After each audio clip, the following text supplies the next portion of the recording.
આપણા વક્તા આનંદભાઈએ કરી.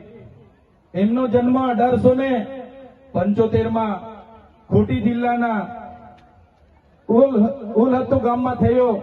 એક સામાન્ય પરિવારમાંથી એમણે તે વખતે જોયું કે અંગ્રેજો દ્વારા આપણા આદિવાસીઓની જળ જંગલ જમીન પર તરાપ મારવામાં આવે છે, આદિવાસીઓ પર કરવેરા નાખવામાં આવે છે.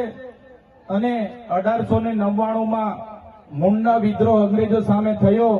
એની નેતાગીરી બિરસા મુંડાજીએ લીધી અને એમાં એમની ધરપકડ કરવામાં આવી. ઘમાસણ યુદ્ધો થયા, એક બાજુ તીરકમટા ભાલા, એક બાજુ ગોળીબાર થયું અને એમને જેલમાં પૂરવામાં આવ્યા. અને માત્ર 25 વર્ષની ઉંમરમાં જેલમાં એમનું મૃત્યુ થયું અને સેનામાંથી મૃત્યુ થયું છે. એના આજ દિન સુધી કોઈ પુરાવા આપણને મળ્યા નથી. ત્યારે સાથીઓ, આ બિરસા મુંડાનો ધ્યેય આદિવાસી સ્વાયત્ત રાજ, આદિવાસી સ્વતંત્ર રીતે સ્વમાનભેર શેરની જેમ જીવે એવો ધ્યેય હતો. તમને ને અમને બધાને ઇતિહાસમાં ભણાવવામાં આવ્યો. ઉત્ક્રાંતિવાદ, ચાર્લ્સ ડાર્વિનના ઉત્ક્રાંતિવાદના સિદ્ધાંતોમાં જણાવવામાં આવ્યું કે જ્યારે આ પૃથ્વી પર માનવી સભ્યતાનું ઉત્પન્ન થયું ત્યારે આદિમાનવ તરીકે સૌપ્રથમ પૃથ્વી પર આદિવાસીઓ આવ્યા. શરૂઆતમાં પેડાની શોધ થઈ, અગ્નિની શોધ થઈ, ધાન્યની શોધ થઈ, ખેતીની શોધ થઈ અને બધા ખેતીની શોધની સાથે સાથે પરિવારો સાથે રહેતા થયા. એટલે નાના નાના ગામો, નાના નાના કબીલાઓ બન્યા અને એ કબીલાઓના મુખીઓ બન્યા, સરદારો બન્યા અને શાંતિથી પ્રકૃતિ સાથેનું એમનું જીવન ચાલુ હતું. એ દરમિયાન આ દુનિયામાં સંપત્તિ માટે લડાઈ થઈ, સત્તા માટે લડાઈ થઈ, સ્ત્રીઓ માટે લડાઈઓ થઈ અને એમાં એ લોકોની જે સભ્ય સંસ્કૃતિ પોતાને માનનારા સમાજ દ્વારા આદિવાસી સમાજના એક કબીલા ઉપર આક્રમણો થયા. સામદામ દંડભેદ નીતિ અંતર્ગત જ્યારે આપણો આદિવાસી સમાજના એ લોકો સરેન્ડર નહીં થયા તો યુદ્ધો કરીને આપણા કબીલાઓ છીનવાઈ ગયા અને આપણું શોષણ થયું, ઘર્ષણ થયું, જળ જંગલ જમીનો છીનવાઈ. અને તમે જોયું હશે આપણા દેશ પર બહારથી મુગલો આવ્યા, ડચો આવ્યા, હુણો આવ્યા, અંગ્રેજો આવ્યા, પોર્ટુગીઝો આવ્યા, ફ્રેન્ચો આવ્યા અને આ અંગ્રેજોએ પણ 200 વર્ષ આપણા દેશ પર રાજ કર્યું. એ ઇતિહાસથી લઈને આજ દિન સુધી આદિવાસીઓનું માત્ર ને માત્ર શોષણ થતું આવ્યું છે.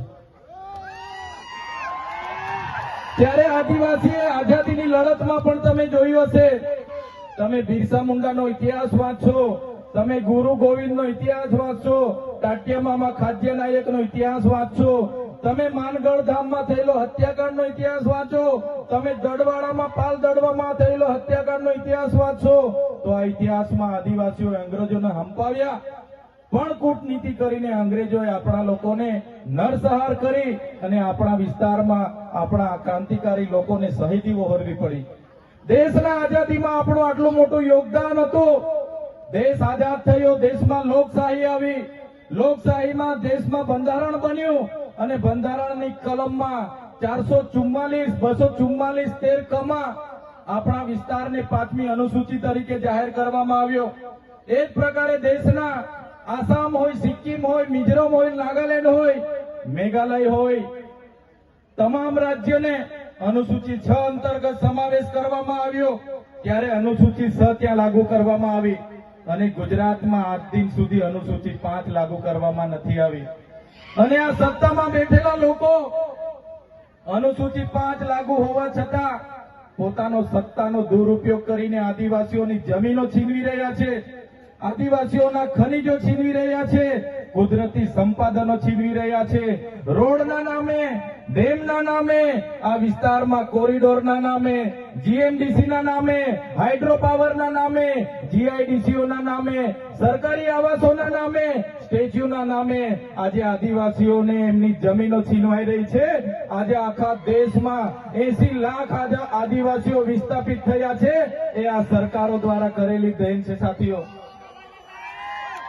આજે ગુજરાતમાં, આજે દેશમાં 8% આદિવાસીઓ છે. 2011ની વસ્તી ગણતરી પ્રમાણે 11 કરોડથી પણ વધારે દેશમાં આદિવાસીઓ છે. આજે ગુજરાતમાં 15% આદિવાસીઓ છે. 1,25,00,000 આદિવાસીઓ ગુજરાતમાં છે. 29 જાતિઓ ગુજરાતમાં આદિવાસીઓની છે. આજે તમે મને બતાવો કયા ક્ષેત્રમાં આદિવાસીઓ 15% છે, બતાવો મને. તમે સચિવાલયમાં જશો, આદિવાસીઓનું લિસ્ટ તમે માંગજો. તમે હાઈકોર્ટના જજની યાદી જોઈ લેજો. તમે ઇન્ડસ્ટ્રીયલના આપણા આદિવાસીઓને કેટલા લાભો મળ્યા છે જોજો. તમે રિયલ એસ્ટેટમાં આપણા આદિવાસીઓની સંખ્યા જોજો. ત્યારે આઝાદીના 78 વર્ષમાં સરકારોએ માત્ર ને માત્ર આદિવાસી બજેટમાંથી અમૃત મહોત્સવો કાઢે છે, વિકાસ મહોત્સવો કાઢે છે, ગૌરવ યાત્રાઓ કાઢે છે અને પોતાના તાઇફાઓ કરે છે. ત્યારે હવે આપણે બધાએ જાગી જવાનું છે અને આ સરકારને 2027માં ઉખાડીને આપણે ફેંકી દેવાની છે. સાથીઓ, અમે 4 વર્ષ પહેલા જનનાયક બિરસા મુંડાજીની પ્રતિમા ડેડિયાપાડામાં સ્થાપના કરતા હતા અને એમના વિચારોને ઉજાગર કરવા માટે, એમના વિચારોમાંથી આવનારી પેઢી પ્રેરણા લે એ માટે અમે ત્યાં પ્રતિમા સ્થાપિત કરતા હતા. ત્યારે આ ભાજપના સાંસદ મનસુખભાઈ વસાવા, 3 જિલ્લાની પોલીસ અને એમના આરએસએસ વાળાએ આપણને ત્યાં પ્રતિમા સ્થાપતા અટકાવી દીધા હતા અને પ્રતિમા સ્થાપતા આપણા ઘણા લોકોને ડિટેન કર્યા હતા. 3 જિલ્લાની પોલીસ અમને પકડવા માટે આવી હતી, છતાં આપણે એમનાથી ડર્યા નથી અને બિરસા મુંડાની પ્રતિમા ડેડિયાપાડામાં સ્થાપિત કરી છે. ત્યારે આજે દેશના વડાપ્રધાનને આજે ડેડિયાપાડા આવવું પડે એ આપણા બધાની તાકાત છે. ત્યારે વડાપ્રધાન ડેડિયાપાડા આવે છે ત્યારે લોકોને ભેગા કરવા માટે 500 કરોડ આદિવાસી બજેટમાંથી જોગવાઈ કરવામાં આવી છે. હજારો બસોની વ્યવસ્થા કરવામાં આવી છે અને બધા કર્મચારીઓને એમાં લગાડી દેવામાં આવ્યા છે. આજે ડેડિયાપાડાના ગામડાઓમાં ટીડીઓ ના મળે, તલાટીઓ ના મળે એવા ગામડાઓની ગલીઓમાં આ ગુજરાતના નાયબ મુખ્યમંત્રી, એમના મંત્રીઓ, એમના સાંસદો, એમના ધારાસભ્ય ડેડિયાપાડાના ગલીઓમાં 4 દિવસથી ફરે છે. જે લોકો એસી ચેમ્બરોમાંથી બહાર નહોતા આવતા, જે લોકો ગાંધીનગરમાં પડે ફતારીએ રહેતા હતા, એ લોકોને ગામડે ફરતા કરી દીધા. એ આપણી બધાની તાકાત છે ભાઈઓ.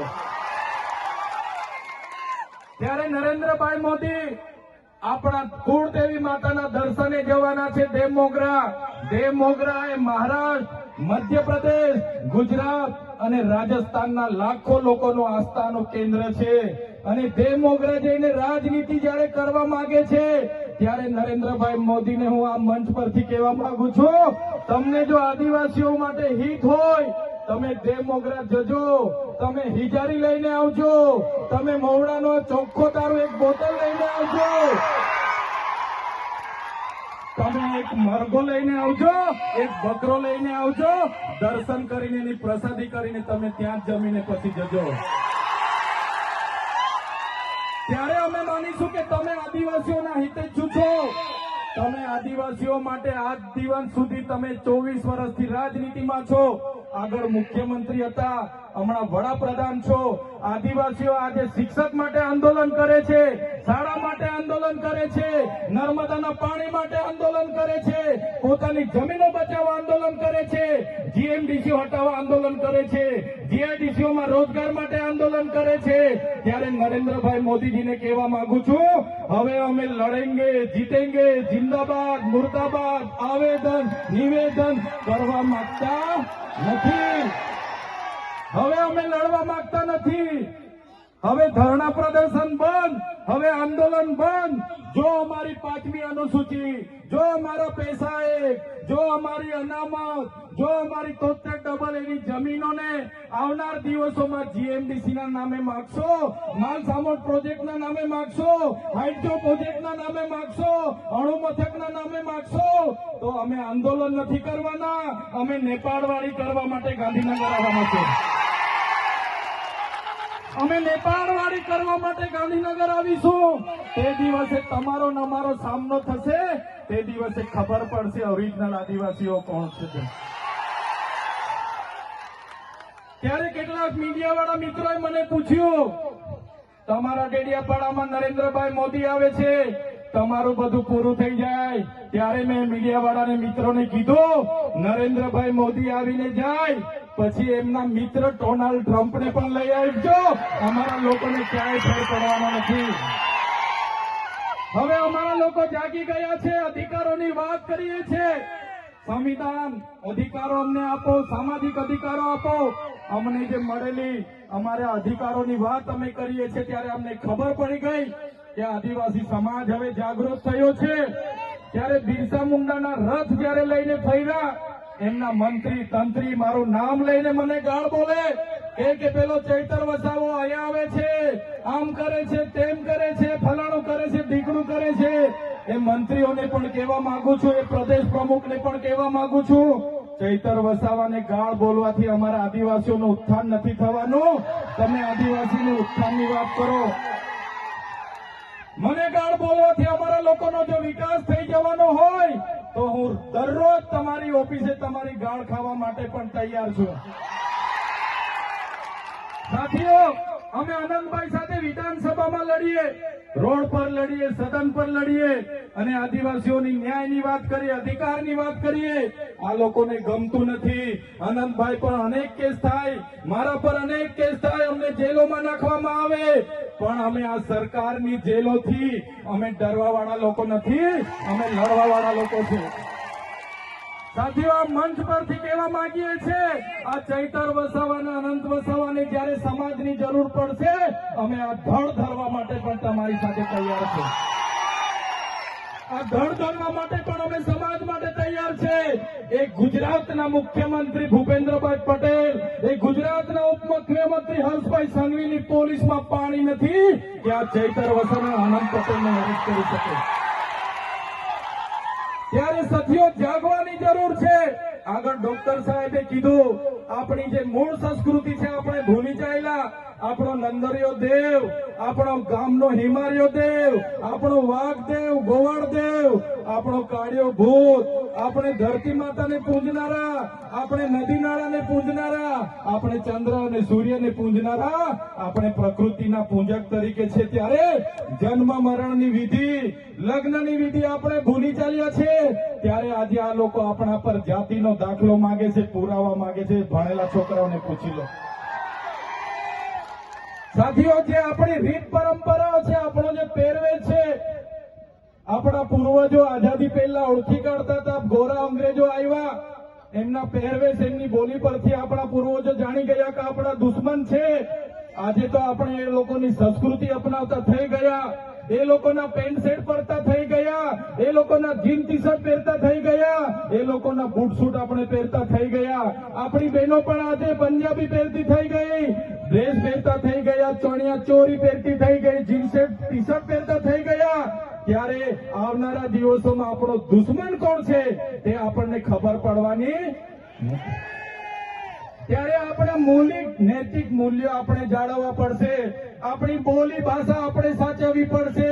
આપણો પહેરવેશ, આપણી સંસ્કૃતિ, આપણા વારસામાં મળેલી આપણી પરંપરાઓ, રીત રિવાજો આપણે સાચવવા પડશે. સાથીઓ, આપણા વિસ્તારમાં વૈશ્વિકરણના નામે જમીનો છીનવાય છે, ઔદ્યોગિકરણના નામે જીઆઈડીસીઓ આવી, એમાં જમીનો છીનવાઈ ગઈ. અને તમે જોઈ લો, આજે ધર્માંતરણના નામે આદિવાસીઓને ભોળવામાં આવે છે.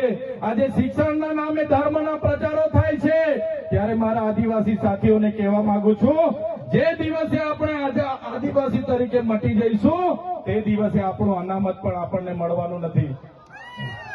તે દિવસે આપણે જમીનો પણ બચાવી નથી શકવાના. સંવિધાને આપેલી જળ, જંગલ, જમીન પરના અધિકારો પણ નથી બચાવી શકવાના. ત્યારે આ લોકોને આપણે કહેવાનું છે કે આપણે હવે ઓરિજિનલ આદિવાસીની રીત રિવાજમાં, પહેરવેશમાં, આવા કાર્યક્રમમાં આપણા હોજારો સાથે, વાજિત્રો સાથે ઉપસ્થિત થયેલા છે. ત્યારે મારા તમામ વડીલો, તમામ યુવાનો, માતા બહેનોને વિનંતી છે કે આ કાર્યક્રમ એ સમાજનો કાર્યક્રમ છે અને